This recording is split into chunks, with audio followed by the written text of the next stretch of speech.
Hello everyone, welcome to my channel. आज हम इस वीडियो में डिस्प्रोपोर्शनेशन रिएक्शन के बारे में डिटेल में डिस्कस करेंगे। एक बहुत इंपॉर्टेंट कॉन्सेप्ट है, इंपॉर्टेंट टॉपिक है, ऑक्सीडेशन एंड रिडक्शन चैप्टर से रिलेटेड। सो इस पर्टिकुलर वीडियो में डिस्प्रोपोर्शनेशन रिएक्शन क्या होता है, बेसिक कॉन्सेप्ट एग्जांपल के साथ डिटेल में समझेंगे। प्रॉपर हैंड रिटन नोट्स आपको प्रोवाइड करूंगा जो आपके बीएससी एंड एमएससी लेवल के थ्योरी एग्जाम्स के लिए बहुत हेल्पफुल होगा। सो स्टार्ट करते हैं। डिस्प्रोपोर्शनेशन रिएक्शन क्या होता है बेसिक डेफिनेशन से। So a reaction is called disproportionation if some ions or molecule are oxidised while others of the same species are reduced. ठीक है, सिंपल सा डेफिनेशन है। डिस्प्रोपोर्शनेशन क्या होता है, बेसिकली अगर एक ही सब्सटेंस आयंस या मॉलिक्यूल एक ही रिएक्शन में ऑक्सीडाइज भी हो जाए और रिड्यूस भी हो जाए तो उस रिएक्शन को डिस्प्रोपोर्शनेशन रिएक्शन कहते हैं। ठीक है, सिंपल सा कॉन्सेप्ट है, सिंपल सा डेफिनेशन है, अच्छे से आप ध्यान से समझिए। देखिए, अगर एक ही सब्सटेंस कोई भी आयन हो या मॉलिक्यूल हो एक ही रिएक्शन में, ठीक है, एक ही रिएक्शन में ऑक्सीडाइज भी हो जाए और रिड्यूस भी हो जाए तो उस रिएक्शन को डिस्प्रोपोर्शनेशन रिएक्शन कहते हैं। ये सिंपल सा कॉन्सेप्ट है। ठीक है, यानी कि सेम एलिमेंट एक साथ ऑक्सीडेशन भी होगा और रिडक्शन दोनों करता है। ठीक है, तो इसको डिस्प्रोपोर्शनेशन रिएक्शन कहा जाता है। ठीक है, कॉन्सेप्ट आपको समझ में आ गया। अब एग्जांपल्स हम इसको डिस्कस करते हैं।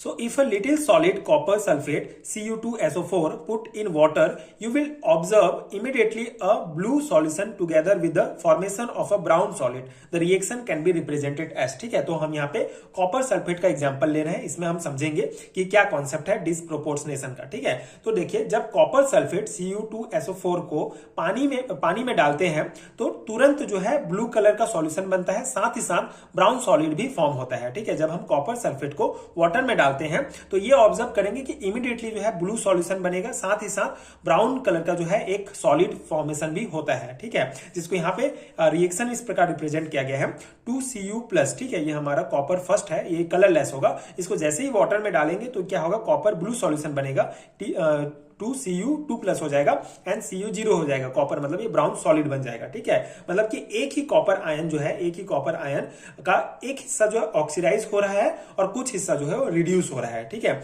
इसको ही डिस्प्रोपोर्शनेशन रिएक्शन कहा जाता है। ठीक है, मतलब कि Cu+ से क्या बन रहा है, Cu2+ बन रहा है, मतलब कि ऑक्सीडेशन हो रहा है, +1 से +2 जा रहा है एंड Cu+ से Cu0 हो रहा है, मतलब रिडक्शन हो रहा है। मतलब एक ही कॉपर जो है ये रिडक्शन होके Cu+ बना रहा है और ऑक्सीडेशन होके Cu2+ बना रहा है। मतलब कि इसी को कहा जाता है डिस्प्रोपोर्शनेशन। ठीक है, इसे ही कहेंगे। मतलब सिंपल सा कॉन्सेप्ट है, एक ही कॉपर है, उसको पानी में डालते हैं तो वो ब्लू कलर का सॉल्यूशन भी दे रहा है और सॉलिड भी बना रहा है। ठीक है, तो ब्लू कलर का सॉल्यूशन कब देगा, जब वो हमारा क्या हो जाएगा, ऑक्सीडाइज हो जाएगा। ठीक है, एंड जब रिड्यूस हो जाएगा तो हमारा ब्राउन कलर का सॉलिड फॉर्म में देगा। ठीक है, तो इसी को कहा जाता है डिस्प्रोपोर्शनेशन। ठीक है, ये आई होप आपको समझ में आ गया होगा।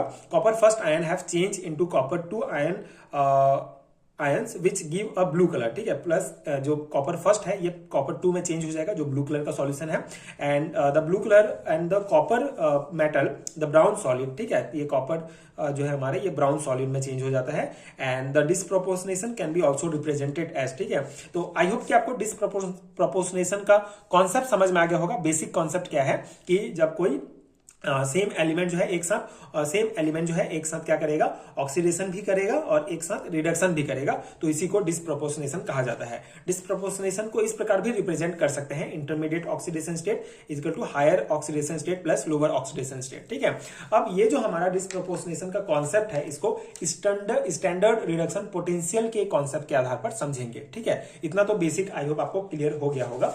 तो आगे हम इसका पॉइंट डिस्कस करते हैं। Let us discuss how this work using the standard reduction potential of the couple. The corresponding half cell reaction can be written as। ठीक है, तो यहाँ पे जो हमारा दिया गया है इसको दो हाफ रिएक्शन में हम लिखते हैं। हमारा जो एक रिएक्शन है इसको दो हाफ रिएक्शन में लिखेंगे।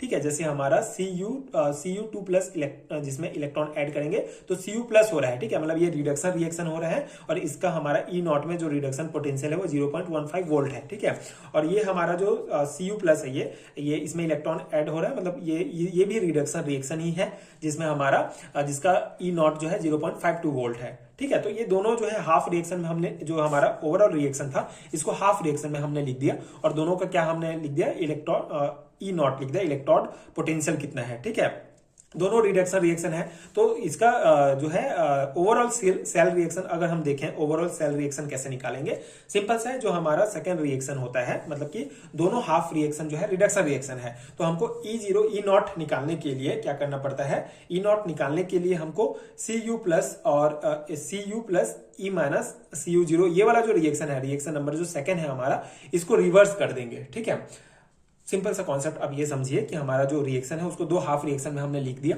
अब हमको E0 निकालना है। ठीक है, ओवरऑल E0 निकालना है। तो उसके लिए जो हमारा सेकंड रिएक्शन होता है इसको हम रिवर्स रिएक्शन कर देते हैं, क्योंकि दोनों रिडक्शन है और हमको एक ऑक्सीडेशन चाहिए और एक रिडक्शन चाहिए। ठीक है, तो यहाँ पे ये रिडक्शन, ये ऑक्सीडेशन हो जाएगा, ये रिडक्शन हो जाएगा। तो इसको हम रिवर्स कर देंगे तो क्या हो जाएगा, इसका जो साइन है, प्लस में जो साइन है, ये माइनस में चेंज हो जाएगा। ठीक है, और उसके कारण ये हमारा माइनस हो जाएगा और ये हमारा ओवरऑल जो है E0 इलेक्ट्रॉन पोटेंशियल निकल जाएगा। और इसको रिवर्स करने के बाद दोनों को ऐड कर देंगे तो ये हमारा ओवरऑल रिएक्शन प्राप्त हो जाएगा। ठीक है, ये सिंपल सा है। डिसप्रोपोर्शनेशन रिएक्शंस का ये बेसिक कॉन्सेप्ट है। हाफ रिएक्शन को हम सेकंड रिएक्शन को रिवर्स करके उसको क्या कर देते हैं, ओवरऑल रिएक्शन ऐड कर देंगे दोनों रिएक्शंस को, तो हमारा ओवरऑल रिएक्शन निकल जाता है। ठीक है, and disproportionation reaction is very fast and occur in less than a minute. ठीक है, ये जो रिएक्शन हम अभी जो पढ़े ये बहुत फास्ट होता है, मतलब लेस देन सेकंड में जो है ये हमको प्राप्त हो जाता है। ठीक है, तो ये हमारा कॉन्सेप्ट हो गया। अब हम एक और एग्जांपल के द्वारा जो है डिसप्रोपोर्शनेशन को डिस्कस करेंगे, जो है हमारा ब्रोमीन का एग्जांपल। ठीक है, तो other example of disproportionation is when bromine is dissolved in alkaline solution. ठीक है, तो ब्रोमीन हम यहाँ पे ले रहे हैं। तो ब्रोमीन को जब हम एल्कलीन सॉल्यूशन में OH- में डालते हैं तो ब्रोमीन डिसप्रोपोर्शनेट हो जाता है। ठीक है, तो ब्रोमीन डिसप्रोपोर्शनेट हो जाता है, मतलब कि क्या हो जाएगा, रिएक्शन में मेनली दो काम हो रहा है। एक तो ऑक्सीडेशन हो रहा है, 0 से 5 ऑक्सीडेशन स्टेट पहुंच गया। ठीक है, मतलब डिसप्रोपोर्शनेट हो जाएगा, मतलब ऑक्सीडेशन भी हो जाएगा और रिडक्शन भी हो जाएगा। ऑक्सीडेशन हुआ मतलब कि हमारा BrO3 माइनस में चेंज हो गया, और रिडक्शन हुआ मतलब ये Br क्या हो गया, हमारा 5Br माइनस में चेंज हो जाता है। मतलब ऑक्सीडेशन में ये +5 में चेंज हो जाएगा और ये -1 में हो जाएगा रिडक्शन में। ठीक है, तो ये हो गया, यानी कि एक ही एलिमेंट जो है हमारा Br जो है ऑक्सीडाइज भी हो गया और रिड्यूस भी हो गया। ठीक है, तो ये हमारा डिसप्रोपोर्शनेशन का एक परफेक्ट एग्जांपल है। ठीक है, तो डिसप्रोपोर्शनेशन मतलब सेम एलिमेंट ऑक्सीडाइज भी हो जाएगा और रिड्यूस भी हो जाएगा। ठीक है, अब now let us see the balance this equation using ion electron method.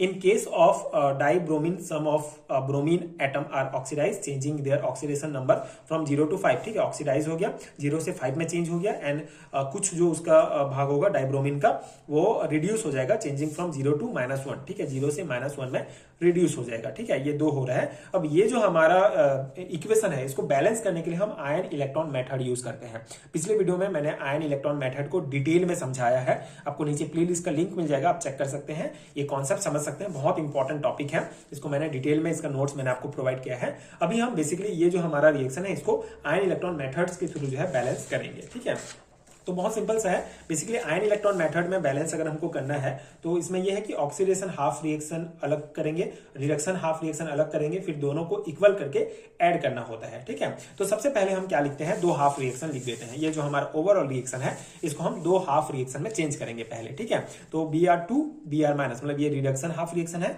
और ये हमारा ऑक्सीडेशन हाफ रिएक्शन हो गया। ठीक है, दोनों हो गया। अब हम यहाँ पे क्या करेंगे, रिडक्शन हाफ रिएक्शन और ऑक्सीडेशन हाफ रिएक्शन दोनों को बैलेंस करेंगे। ठीक है, तो रिडक्शन वाले को बैलेंस करेंगे। सबसे पहले जो है रिडक्शन हाफ रिएक्शंस को बैलेंस करना है, तो बैलेंस करने के लिए ये हमारा होगा। फिर मतलब फाइनल जो हम बैलेंस करेंगे, जब हम चार्ज बैलेंस करेंगे तो हमको प्रॉपर हाफ रिएक्शन जो प्राप्त होगा वो ये है हमारा। ठीक है, मतलब दोनों जो हमारा हाफ रिएक्शन है दोनों को बैलेंस करना है, चार्ज बैलेंस करना है हमको। तो अगर हम रिडक्शन रिएक्शन को प्रॉपर बैलेंस करने के बाद, चार्ज पूरा बैलेंस करने के बाद हमको ये प्रॉपर जो है रिडक्शन हाफ रिएक्शन प्राप्त हो जाता है। ठीक है, ये मेन है, आप याद रखेंगे। अब हमारा जो ऑक्सीडेशन हाफ रिएक्शन है उसको बैलेंस करना है। ठीक है, तो ऑक्सीडेशन हाफ रिएक्शंस को बैलेंस करने के लिए क्या है, हम एल्कलीन मीडियम मानते हैं कि हमारा ये जो है एल्कलीन मीडियम में ये पूरा रिएक्शन हो रहा है। तो उसके लिए क्या है, सबसे पहले हम ऑक्सीजन को बैलेंस करेंगे। तो ऑक्सीजन को बैलेंस करने के लिए हमको एल्कलीन मीडियम में या तो OH- मतलब OH- और H2O ऐड करना होता है। ठीक है, तो यहाँ पे OH- और H2O जो है हम दोनों साइड ऐड कर देंगे और ये हमारा बैलेंस हो जाएगा। ठीक है, उसके बाद चार्ज बैलेंस करने के लिए हम क्या करेंगे, राइट साइड में 10 इलेक्ट्रॉन जो है ऐड कर देंगे। यहाँ पे हम आपको, मैं डिटेल में नहीं बता रहा हूँ, बेसिक समझा रहा हूँ कि आयन इलेक्ट्रॉन मेथड में कैसे होता है। तो ऑक्सीडेशन हाफ रिएक्शन में पहला काम ये करेंगे कि ऑक्सीजन को बैलेंस करने के लिए OH- और H2O, OH- और H2O ऐड कर देंगे। उसके बाद चार्ज को बैलेंस करने के लिए 10 इलेक्ट्रॉन हम इसमें ऐड कर देंगे। तो ये हमारा जो है फाइनल वाला जो है ऑक्सीडेशन हाफ रिएक्शन बन जाएगा। ठीक है, ये हमारा रिडक्शन हाफ रिएक्शन और ये हमारा ऑक्सीडेशन हाफ रिएक्शन, मतलब ये बैलेंस्ड वाला है। ठीक है, पूरा बैलेंस करने के बाद ये हमको प्राप्त हुआ।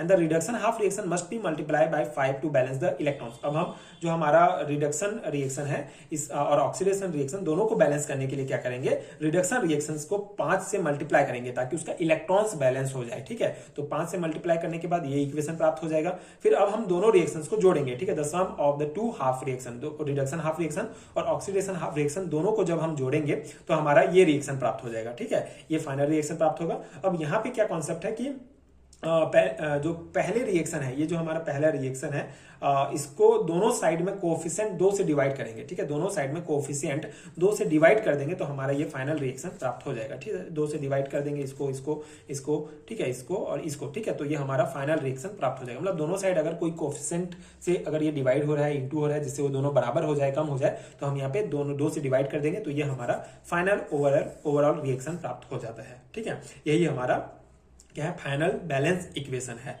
ठीक है, तो आयन इलेक्ट्रॉन मेथड से हम कैसे बैलेंस किए इसको, ये जो हमारा एग्जांपल था ब्रोमीन वाला डिस्प्रोपोर्शनेशन रिएक्शन जो शो कर रहा है, उसको आयन इलेक्ट्रॉन मेथड से हम इस प्रकार से बैलेंस कर सकते हैं जिससे हमको ये फाइनल बैलेंस रिएक्शन प्राप्त होता है। ठीक है, and in this species that can act both as an oxidising agent as well as reducing agent undergo disproportionation. ठीक है, तो ये पॉइंट क्या बताता है कि इस रिएक्शन में जो सब्सटेंस है वो ऑक्सीडाइजिंग एजेंट इलेक्ट्रॉन लेने वाला और रिड्यूसिंग एजेंट मतलब इलेक्ट्रॉन देने वाला दोनों का काम कर सकता है। इसलिए ये जो सब्सटेंस है हमारा, ये जो ब्रोमीन है, ये हमारा डिस्प्रोपोर्शनेशन रिएक्शन करता है। ठीक है, तो ये हमारा पूरा कॉन्सेप्ट है। मतलब सेकंड वाला जो एग्जांपल का था हमारा, उसको आयन इलेक्ट्रॉन मेथड से बैलेंस जो हमारा इक्वेशन था वो भी हमने निकाल लिया। ठीक है, तो ये है हमारा कॉन्सेप्ट डिस्प्रोपोर्शनेशन का। मैंने आपको प्रॉपर थ्योरी नोट्स प्रोवाइड किया है आपके एग्जाम्स के लिए। अगर लॉन्ग टाइप क्वेश्चन में भी पूछा जाता है तो आप इतना लिखेंगे तो इनफ रहेगा। शॉर्ट टाइप क्वेश्चन में पूछा जाता है तो आप सिंपल सा डेफिनेशन देके एग्जाम्पल दे सकते हैं एंड इस एग्जाम्पल को आप समझा सकते हैं, तो उतना भी इनफ हो जाएगा। कितने मार्क्स में क्वेश्चन पूछा जाता है उस अकॉर्डिंग आप अपना आंसर लिखिए। बाकी बेसिक कॉन्सेप्ट तो इतना ही था।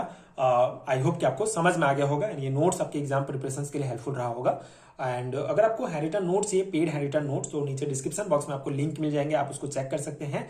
एंड अगर ये वीडियो हेल्पफुल है तो आगे के वीडियोस देखने के लिए आप चैनल के साथ जुड़े रहिए। Thank you so much for watching.